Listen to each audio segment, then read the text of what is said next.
धन धन सतगुरु तेरा ही आसरा, हाजर नाजर जिंदा राम तेरा ही आसरा। साध संगत जी, पहले तो मैं आप सब से माफ़ी चाहता हूँ कि अभी कुछ दिनों से टाइम ना मिलने के कारण मैं यहाँ चैनल पर कोई साखी अपलोड नहीं कर सका।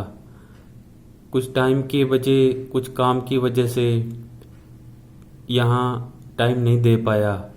तो साथ संगत जी, मैं आपसे माफ़ी चाहता हूँ। और अभी एक छोटी साखी मैं पढ़ रहा था, तो महाराज सावन सिंह जी टाइम की वो साखी थी, वो भी आपको सुनाता हूँ। और वो साखी पढ़ते पढ़ते जब उस साखी के एंड में मैंने दो बात पढ़ी, तो उससे एक जो अपने मनरेर साहब जी से नामदान लिए हुए एक प्रेमी की बात याद आ गई, जो उन्होंने खुद बताई थी। तो वो भी आपको इस साखी में सुनाता हूँ जी। पहले सावन सिंह महाराज जी की टाइम की बात ये अपने बताता हूँ आपको। धन धन सतगुरु तेरा ही आसरा, हाजर नाजर जिंदा राम तेरा ही आसरा। साध संगत जी, एक बार हजूर महाराज सावन सिंह जी किसी गांव में, छोटे से ये गांव पेशावर के पास, अब तो पेशावर पाकिस्तान में है, उसके पास एक पठानों की गांव था, बस्ती कह लो। वहाँ कोई प्रेमी था एक, तो महाराज जी वहाँ उनके घर रुके एक दिन। तो पास ही पठानों की बस्ती थी, वहाँ सब पठान ही पठान थे। तो उनको पता लगा, वो भी महाराज जी के दर्शनों के लिए आ गए और सोचने लगे कि चल कर देखे तो सही कैसा फकीर है। जब उन्होंने महाराज जी की बातें सुनी रूहानियत की, और महाराज जी ने जो रूहानियत के बारे में उनको खोलकर समझाया, और फारसी संतों के लिखे हुए ग्रंथों में उनकी वाणियों से पढ़कर बताया, और भी सूफी मुस्लिम फ़कीर हुए जो उनके बारे में महाराज जी ने बताया। तो सब पठान कोई सवाल भी कर रहा था तो महाराज जी उसको जवाब भी देते रहे साथ साथ में। तो उसमें एक पठान बैठा था उन पठानों में, तो वो कहने लगा कि वो सवाल करने लगा महाराज जी से, हजूर महाराज सावन सिंह जी से कहने लगा, महाराज जी आपकी सारी बात ठीक है, जो आपने अभी उदाहरण दिए और हमें इतना खुलकर बताया, वो चलो आपकी सारी बात ठीक है, पर हम कैसे माने कि जो रास्ता आप बता रहे हैं वो बिल्कुल ठीक है, सीधी सड़क है, जर्नली सड़क है, हम कैसे एतबार करें इस बात का।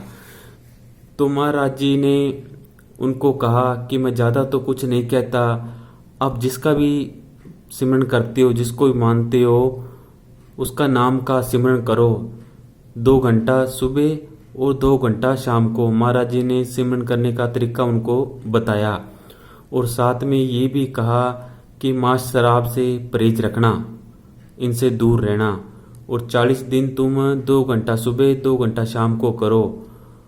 अगर फिर कोई सबूत ना मिले, कोई तसल्ली ना मिले, फिर मुझे आकर ब्यास में पकड़ लेना।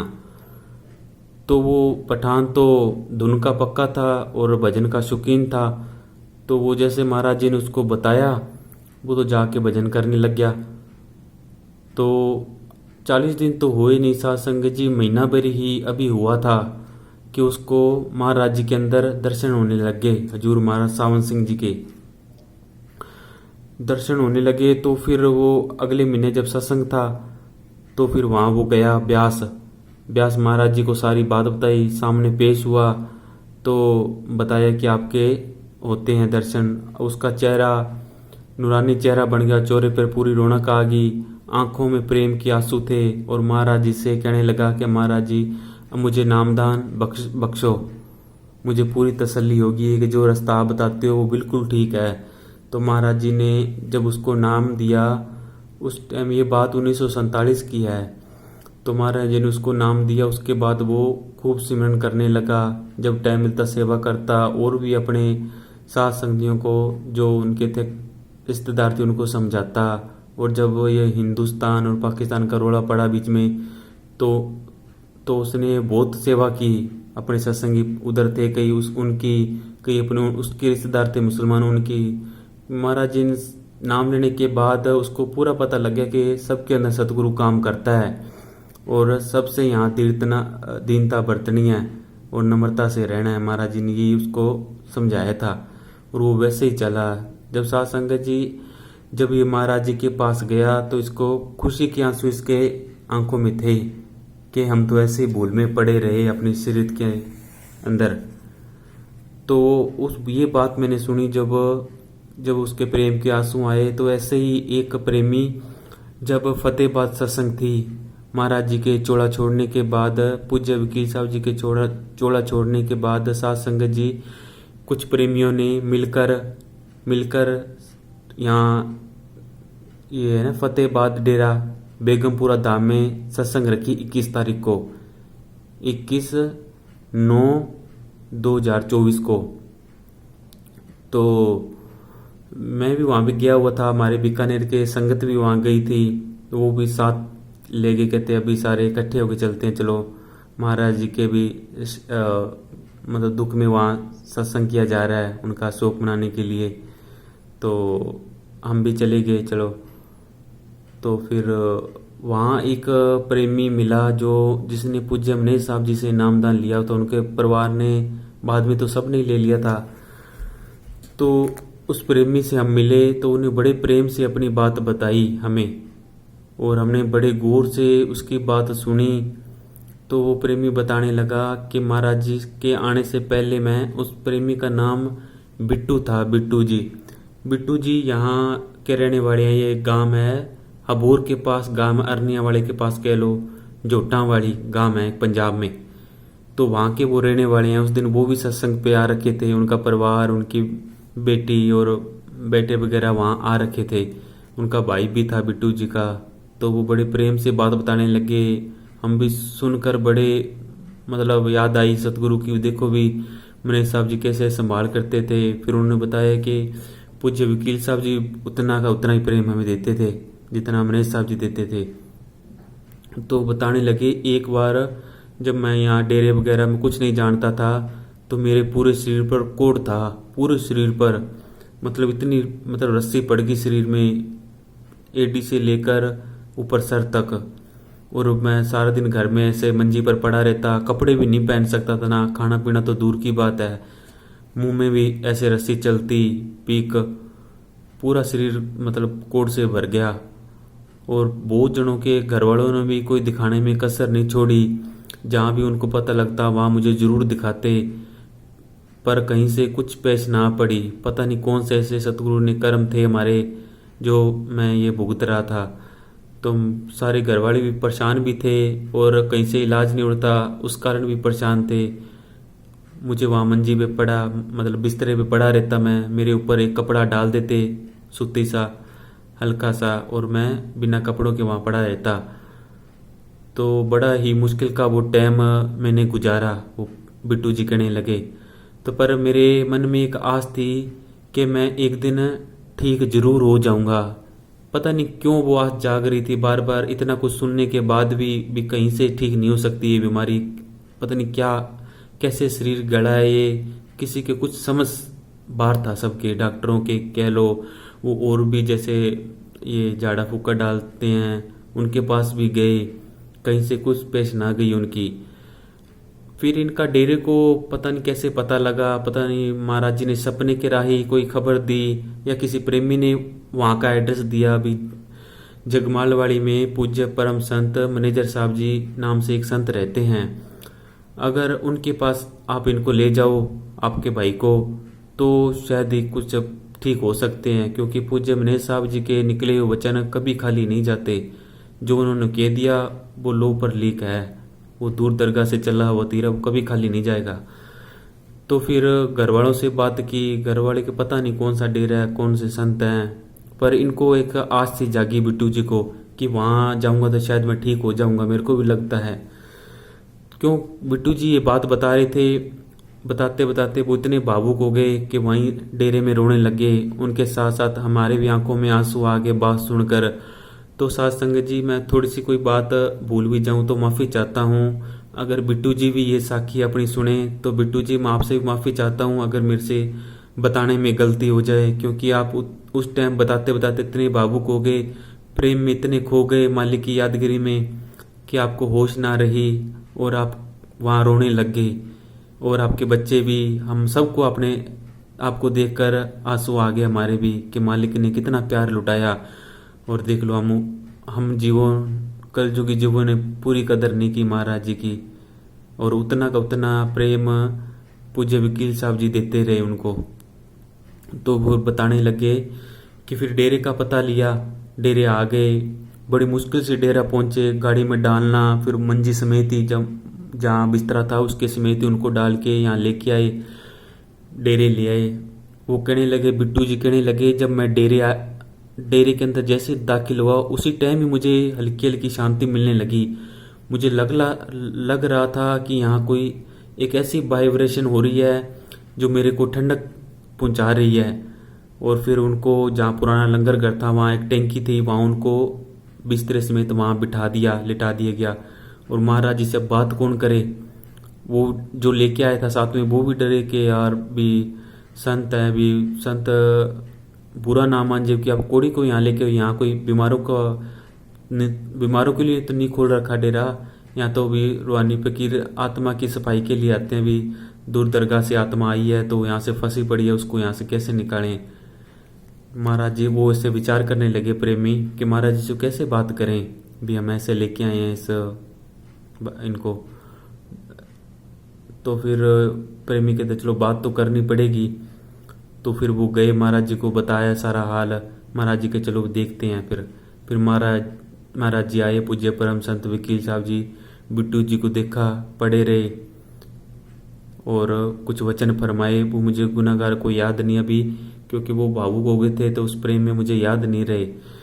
तो फिर महाराज जी के जाते वक्त यही वचन चाहिए कि चल फिक्र ना कर भाई, तू ठीक हो जाएगा, बस उतना कहना था। और महाराज जी जाते गए, उनको बहुत ही शांति मिली।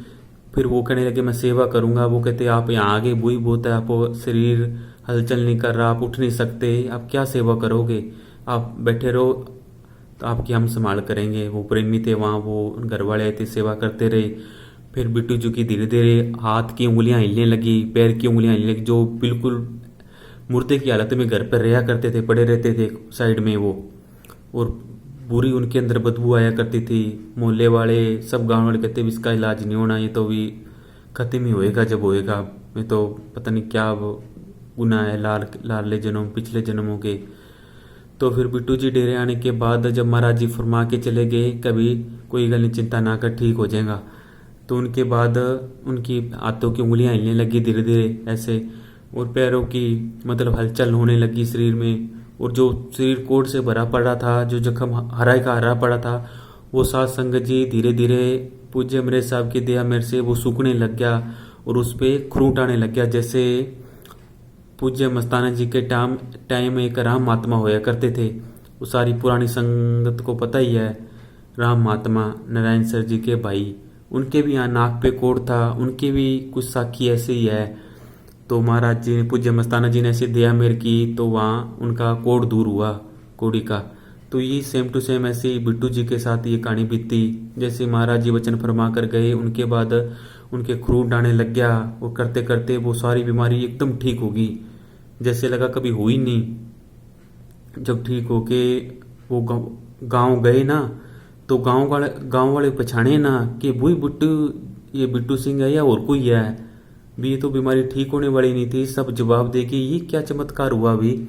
सारे गांव वाले इतने हैरान हुए। वो कहते ऐसे संत तो हमें भी वहां चले चल, आधा गांव इनके पीछे हो गया। और महाराज जी से कोई रुएं खींचनी थी वहां की, तो फिर उन्होंने भी नाम लिया। फिर इन्होंने नाम के लिए अर्ज की, बिट्टू जी ने, वो नाम लेने वाली लाइन में दाखिल हो गए। जब महाराज जी नाम देने लगे, ये सामने आए तो कहने लगे, महाराज जी बिट्टू जी को कहने लगे कि भी इसको नाम नहीं दे, इसको बाहर करो भी, इसके बेईमान के कर्म बहुत सख्त हैं। बिट्टू जी का मन इतना उदास हुआ, आंखों में उनके आंसू आ गए और वो बाहर आ गए। वहां से बाहर आकर एक प्रेमी कह लो या हो सकता उनका रिश्तेदार बाहर खड़ा था, उनसे वो कहने लगे कि महाराज जी ने तो मना कर दिया, कहते भी तेरे कर्म बहुत सख्त हैं। तो ये बात पूज्य अमृत साहब जी ने अंदर बैठे सुन ली, वहाँ क्यों पर्दे के बाहर ही वो खड़ा था प्रेमी और उनसे बात कर रहे थे बिट्टू जी। तो महाराज जी ने कहने लगे प्रेमी को भेजा कि जाओ जाओ वही बेईमान को बुलाओ वापस। फिर बिट्टू जी को वापस बुलाया कि बैठ जा भी तेरे को चलो नाम देते हैं क्या, खूब जपना फिर नाम। फिर महाराज जी ने दिया करके नाम दे दिया। फिर तो बिट्टू जी ने रात दिन एक कर दी, सिमरन करना, सेवा करना। डेरे को छोड़ना ही नहीं चाहते थे, वो घर कम रहते थे, डेरे ज़्यादा रहते थे। अगर कभी घर वाले लेने भी आ जाते थे ना, तो बिट्टू जी महाराज जी के कुर्सी के पीछे छिप जाते कि कहीं घर वाले वापस घर ना ले जाएं। महाराज जी के पास इतना मतलब प्रेम मिलता, सेवा में इतना मन लगता कि घर की याद ही ना आती, महीना नहीं देखते, 15 दिन नहीं देखते घर की तरफ। और जब भी टाइम मिलता सेवा के लिए आते। उनका परिवार पूरा सत्संगी बन गया, उनका परिवार भी वहाँ रखा था, उनकी बच्चियाँ, बेटे, उनका भाई, बड़े प्रेम से उन्होंने महाराज जी की बात बताई। और चलो बिट्टू जी का कोड सही हो गया, वो यहाँ आते, सेवा करते, महाराज जी का प्रेम लूटते और मजलिस में टाइम देते रात को। तो एक बार बिट्टू जी कहने लगे हम कुछ प्रेमी पता नहीं डेरे सत्संग थे शायद, पता नहीं सेवा के लिए वहाँ से बस पे आ रहे थे वो सारे सत्संग इकट्ठे होके गांव से। तो बिट्टू जी कह रहे नीचे सीटें सारी भर गई, तो मैंने सोचा भी मैं छत पे बैठ जाता हूँ। चल एक दो प्रेमी और भी थे, हम 3-4 जने छत पर बैठ गए, बाकी संगत थी जो बस में बैठ गई। हम शाम को वहाँ से रवाना हो गए। होते होते डेरे आते आते हमें 12 साढ़े 12 का टाइम हो गया था। तो रास्ते में हम ऊपर बैठे थे तो कुछ पेड़ ऐसे थे जो नीचे झुके हुए थे, उनकी झाड़ियाँ बस हमारे से टकरा रही थी। तो एक ऐसी कोई झाड़ी आई, बिट्टू जी बताने लगे ऐसी कोई मोटी झाड़ी आई जो मेरे और मेरे पास वो सत्संगी बैठा था उसके टकराई इतनी जबरदस्त। और मैं तो जाके सीधा नीचे पड़ गया, उसके भी कान पे लगी झाड़ी जोर से और नीचे तक खड़का सुना बस में। तो नीचे बिट्टू जी कहने लगे मैं तो इतनी जोर जबरदस्त 120 पर स्पीड बस चल रही है, 120 की स्पीड पर, और इतनी जोर जबरदस्त मेरे आके यहाँ माथे पे झाड़ी लगी और मैं तो जा पड़ा नीचे। नीचे इतने जोर से खड़का हुआ उनको सुना, बस वालों को नीचे सत्संगी बैठे कहते भी यार खड़का हुआ है, आप बस रोको, ऐसे करो। फिर कईयों ने टाल दी, कहते नहीं ऊपर प्रेमी बैठे हैं शायद उन वो कर रहे होंगे, कोई टेची टूची रख रखी है साथ में उसका शोर होगा। फिर कोई साने प्रेमी बैठे थे वो कहने लगे कि नहीं आप रोको, बस रोको भाई, खड़का हुआ है जोर से, अपने सत्संगी ऊपर बैठे हैं, अपने संभाले तो सही। फिर बस रोकी तो देखा कि बिट्टू जी सत्संगी जी, उनकी हैरानी की हद ना रही कि बिट्टू जी कहीं तो बस से गिरे थे और कहाँ वो पैदल चल के आ रहे थे। जब उन्होंने देखा कि वाकई में वो तो गिरे पड़े हैं, वो तो गिर गए बस से नीचे और एक खरोंच तकने की थोड़ी सी हल्की सी यहाँ झरीट लगी, बाकी उनके कुछ नहीं हुआ था। वो मतलब गिर के अपनी मिट्टी झाड़ते हुए वहाँ से बस की तरफ आ रहे थे। बस कुछ आगे जाके रुकी तो फिर उन्होंने सारी बात बताई कि ऐसे मेरी झाड़ी लगी और मैं तो नीचे बढ़ गया। नीचे बढ़ने के बाद मुझे नहीं पता क्या हुआ और मैं तो आपके सामने ही आ रहा हूँ। वो तो सारे हैरान हो गए। वो रात महाराज जी के पूज्य परम संत मैनेजर साहब जी के शुक्राने में गई उनकी कि महाराज जी ने लाज रख लिया, तो नहीं तो खत्म ही था। बस पर 100-120 की स्पीड पर बस चल रही है, इतनी जोर के तेरे सिर पर झाड़ी लगी और कैसे बच सकता है बंदा। और नीचे गिर जाना बस से, कितनी हाइट होती है बस की, साथ संगत जी। उनको ऐसा चमत्कार हुआ। फिर वो कहते ना भी एक बार डॉक्टर को जरूर दिखा लेते हैं। फिर शायद वो नज़दीक पता नहीं कालियाँ वाली गए या पता नहीं कहाँ, वो कहते वहाँ दिखा कर फिर अपने डेरे जाएंगे। तो वहाँ उसको दिखाया तो वो डॉक्टर भी सुन के हैरान रह गया। डॉक्टर का ये तो भी बहुत बड़ा चमत्कार हुआ है, मेरे को तो विश्वास ही नहीं हो रहा। फिर डॉक्टर साहब बताने लगे ये कल ही मेरे पास एक मरीज आया है। जब उन डॉक्टर साहब को पता लगा ना कि भी ये डेरे के प्रेमी है, तो डॉक्टर साहब कहने लगे आपका मैं पहले देखता हूँ, मैं चेक करता हूँ। फिर डॉक्टर साहब ने चेक किया कि आपके तो भी थोड़ी सी खरोंच ही लगी है, बाकी कुछ नहीं हुआ। और जिस हिसाब से आप बता रहे हो तो आपके तो बचने के चांस ही नहीं थे, मेरे को तो विश्वास ही नहीं हो रहा। ये कल ही मेरे पास एक मरीज आया है, वो साइकिल से गिरा है, साइकिल से ही गिरा है उसका, देख लो वो यहाँ से चूलिया टूट गया और वो पड़ा है 3 दिन से, देखो। तो डॉक्टर कहने लगे मेरे को एतबार नहीं होता, ये मैं तेरे को देता हूँ 1000 रुपये, तू मेरे को खड़ी बस के छत से कूद के दिखा दे, भी बहुत चोट आती है।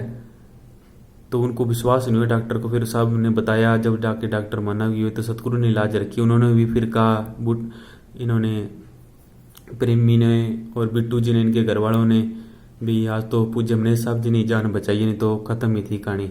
तो फिर डेरे जाके महाराज जी को सारी बात बताई। उससे उसके महाराज जी के पास जो प्रेमी खड़े थे उन्होंने फिर बताया कि महाराज जी के जब भी खून आया था कल भी शाम को, यहाँ जब आपके चोट लगी, जब भी महाराज जी के नाक में से खून आ रहा था, तो महाराज जी ने इतना कर्म बड़ा उसका प्रेमी का कटवाया। देख लो साध संगत जी, जो फिर महाराज जी इतनी लाज रखते थे प्रेमियों की, जो प्रेम करते थे, भजन सिमरन करते थे। महाराज जी सबसे सबसे ही प्रेम करते थे और सबकी लाज रखते थे, संभाल करते रहते थे, कभी किसी जीव को तकलीफ नहीं आने दी। तो कर्मों का तो सिलसिला है अलग, उसके अनुसार तो कर्म भुगतने पड़ते हैं। फिर भी महाराज जी जितना हो सके बहुत हल्के कर्म करवा देते थे, किसी का दुख देख नहीं पाते थे। यही पूज्य वकील साहब जी की आदत थी और यही पूज्य मनीष साहब जी की।